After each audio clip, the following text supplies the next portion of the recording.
Hello guys, ఎలా ఉన్నారు? Submarine అంటే తెలుసు కదా, సముద్రంలో నీటిపై నుండి వెళ్ళేవి బోట్స్, షిప్స్ అయితే నీటి లోపల నుండి వెళ్ళేది సబ్మెరీన్.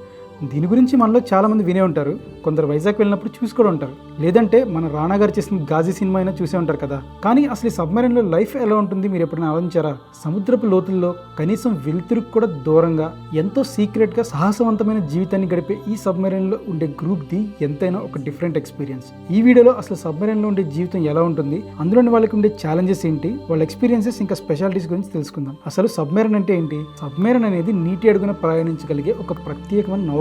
మామూలుగా మన దేశానికి సెక్యూరిటీ ఇచ్చేది మిలిటరీ వాళ్ళు కదా. ఈ మిలిటరీలో నేల మీద ఉండి ప్రొటెక్షన్ ఇచ్చే వాళ్ళని ఆర్మీ అంటారు, గాల్లో ఉండి ప్రొటెక్షన్ ఇస్తే ఎయిర్ ఫోర్స్ అంటారు, అదే నీటి మీద నుండి మన దేశానికి ప్రొటెక్షన్ ఇస్తే నేవీ అంటారు. ఆ నేవీలో ఒక పార్టే అండర్ వాటర్ లో నుండి మన దేశానికి ప్రొటెక్షన్ ఇచ్చే సోల్జర్స్. వాళ్లే ఈ సబ్మెరీన్ ని యూజ్ చేస్తారు. వీళ్ళతో పాటు కొందరు సైంటిస్టులు, రీసెర్చర్స్, ఓషనోగ్రాఫర్స్ కూడా ఈ సబ్మెరీన్స్ ని ఉపయోగిస్తూ ఉంటారు. సబ్మెరీన్ లో లైఫ్ అనేది మనం డైలీ గడిపే నార్మల్ లైఫ్ లా ఉండదు, వాళ్ళది ఒక డిఫరెంట్ లైఫ్ స్టైల్. సబ్మెరీన్ లోకి కనీసం ఎంటర్ అవ్వాలన్నా కూడా ప్రత్యేకమైన ట్రైనింగ్ తీసుకుని ఉండాలి. ఫిజికల్ అండ్ మెంటల్ స్ట్రెంత్ చాలా ఇంపార్టెంట్, చాలా స్ట్రాంగ్ గా ఉండాలి. సబ్మెరీన్ లో ఎంటర్ అవ్వగానే అందులో ఉండే వాతావరణం చాలా డిఫరెంట్ గా ఉంటుంది, చాలా కాంపాక్ట్ గా, నేరోగా ఉంటుంది అనమాట. సబ్మెరీన్ లో డైలీ లైఫ్ కూడా చాలా డిఫరెంట్ గా ఉంటుంది. మెయిన్ ఇంపార్టెంట్ విషయం ఏంటంటే అసలు సబ్మెరీన్ నీటిలోకి సెర్టెన్ డిస్టెన్స్లోకి వెళ్ళాక అండర్ వాటర్లోనే ఉంటుంది. ఎప్పుడైనా ఒకసారి పైన ఉన్న కొంచెం పార్ట్ని మాత్రమే పైకి అంటే నీటి మీదకి పెడతారు, మిగతా టైం అంతా లోపలే ఉంటుంది. అందుకని అందులో ఉండేవాళ్ళు దాదాపుగా వెలుతురుని అస్సలు చూడరు. అలా అని చీకట్లో కూడా ఉండరు.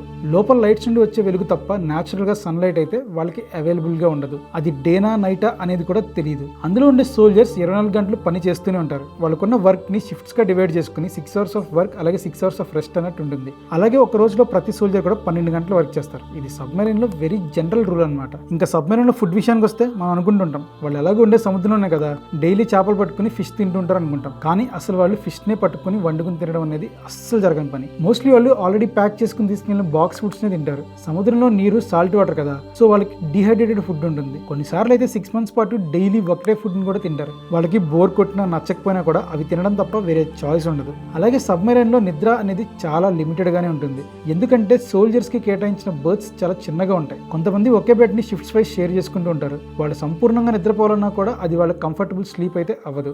ఏ సిట్టింగ్ పొజిషన్ లోనో లేదంటే ముడుచుకునో అడ్జస్ట్ అయి నిద్రపోవడం చేయాలి. వీళ్ళకి అన్నింటికన్నా చాలా ఛాలెంజింగ్ ఉండేది ఏంటంటే సముద్రంలో ఉండే వాతావరణం. ఎందుకంటే సబ్మెరీన్ ఉండే గాలి ఆర్ టెంపరేచర్ ఇవన్నీ చాలా కంట్రోల్డ్ గా ఉంటాయి. సముద్రం లోతుల్లో సబ్మెరీన్ ట్రావెల్ చేసే చోట ఒత్తిడి అంటే ప్రెషర్ ఒక రేంజ్ లో ఉంటుంది. ప్రెషర్ అంటే సముద్రంలో ఉండే వాటర్ సబ్మెరీన్ మీద ఎంత ఎక్కువ ఉంటే అంత ప్రెషర్ పెరిగిద్ది. అలా అని సబ్మెరీన్ నీటికి చాలా లోపల మాత్రమే ట్రావెల్ చేయాలి. సో లోతు పెరిగే కొద్దీ సబ్మెరీన్ మీద చాలా ప్రెషర్ పడింది. అందుకని ఆ వాతావరణంలో ఉండడానికి సోల్జర్స్ కి ఆర్ క్రూ మెంబర్స్ కి ఖచ్చితంగా ఫిజికల్ ఆర్ మెంటల్ గా చాలా ట్రైనింగ్ ఇస్తారు. చాలా లిమిటెడ్ స్పేస్ లో ఉండే బాడీకి వాకింగ్, రన్నింగ్ లాంటివి ఏమీ ఉండవు. కనీసం స్వేచ్ఛగా కదులుదాం అన్నా కూడా చాలా లిమిటెడ్ స్పేసే ఉంటుంది. సో సబ్మెరీన్ లో ఉండే వాళ్ళకి కాలు నొప్పులు లేదా స్పైనల్ కార్డ్ ఇష్యూస్ అనేవి వచ్చే ఛాన్సెస్ ఉన్నాయి. అలాగే మెంటల్ ప్రెషర్ కూడా చాలా గట్టిగా ఉంటుంది. సబ్మెరీన్ లో ఉండే వాళ్ళకి ఒత్తిడి మామూలుగా ఉండదు, ఎందుకంటే సిబ్బంది చాలా సేపు సముద్రం లోతుల్లోనే ఉంటారు. బయట ప్రపంచానికి సంబంధం లేకుండా ఒకే ప్రదేశంలో టైం స్పెండింగ్ అనేది చాలా కష్టం. కోపాలు వస్తాయి, బోరు కొట్టిద్ది, విరక్తి వచ్చింది, అయినా కూడా ఉండాలి, తప్పదు. ఇంకా అన్నింటికన్నా మెయిన్ది సబ్మెరీన్ లో చాలా యూనిటీగా వర్క్ చేయాలి.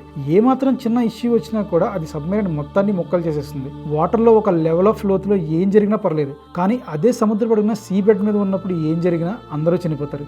ఎందుకంటే అంత లోతులో ఉన్నప్పుడు సబ్మెరీన్ నుండి సేఫ్గా బయటకు వచ్చినా కూడా అంత లోతులో ఉండే ప్రెషర్ని హ్యూమన్ బాడీ తీసుకోలేదు. నరాలు చీరిపోతాయి, బ్లడ్ ఓవర్ఫ్లో అయిపోయి ఆర్గన్స్ నలిగిపోతాయి, కొన్ని నిమిషాల్లోనే ప్రాణం పోతుంది. అందుకే ప్రతి చిన్నదాన్ని ఎంతో కేర్ఫుల్గా చూసుకోవాలి.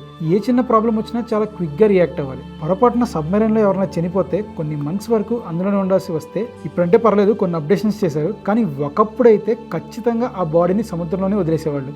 దేశానికి సేవ చేయడానికి వెళ్ళి ప్రాణాలు కోల్పోతే కనీసం శవాన్ని కూడా ఇచ్చేవాళ్ళు కాదు. ఇంకా సబ్మెరీన్లో టెక్నికల్ విషయాలకు వస్తే కంట్రోల్ రూమ్. సబ్మెరీన్కి ఈ కంట్రోల్ రూమ్ అనేది చాలా కీ రోల్ ప్లే చేస్తుంది. ఈ కంట్రోల్ రూమ్ అనేది సబ్మెరీన్ కి ఒక హార్ట్ లాంటిది. మిగతా డివిజన్స్ లో ప్రాబ్లం వచ్చినా అన్ని సెట్ చేయగలిగేది ఈ కంట్రోల్ రూమ్ నుండి. రాడార్స్, సోనార్ సిస్టమ్స్ ద్వారా సముద్రపు లోతుల్ని స్కాన్ చేస్తూ ఉంటారు. దాన్ని బట్టే సబ్మెరీన్ ముందుకు వెళ్తూ ఉంటుంది. అయితే ఇంత లోతులో ఉన్నప్పుడు బయట బేస్ దగ్గర ఉండే వాళ్ళతో కమ్యూనికేషన్ కూడా చాలా ఇంపార్టెంట్ కదా. కానీ సబ్మెరీన్ డీప్ ఓషన్ డైవ్ చేస్తున్నప్పుడు కమ్యూనికేషన్ అనేది చాలా పెద్ద సవాల్. బయట ప్రపంచానికి సబ్మెరైన్ లొకేషన్, టైం, సిచ్యువేషన్స్ ఇలాంటివి ఏమీ తెలియకుండా ఉండడానికి స్పెషల్ సిగ్నలింగ్ సిస్టమ్స్ని యూజ్ చేస్తారు.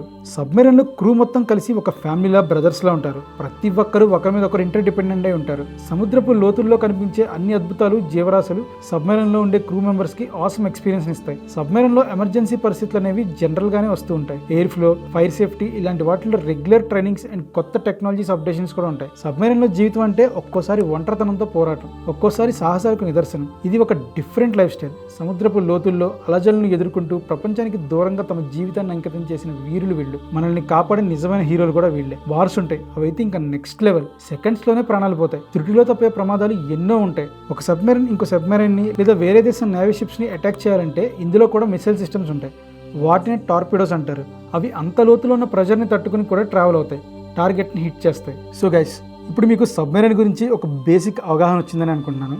సో మళ్ళీ ఇంకో కొత్త వీడియోతో మీ ముందుకు వస్తాను. అంతవరకు లవ్ యూ ఆల్.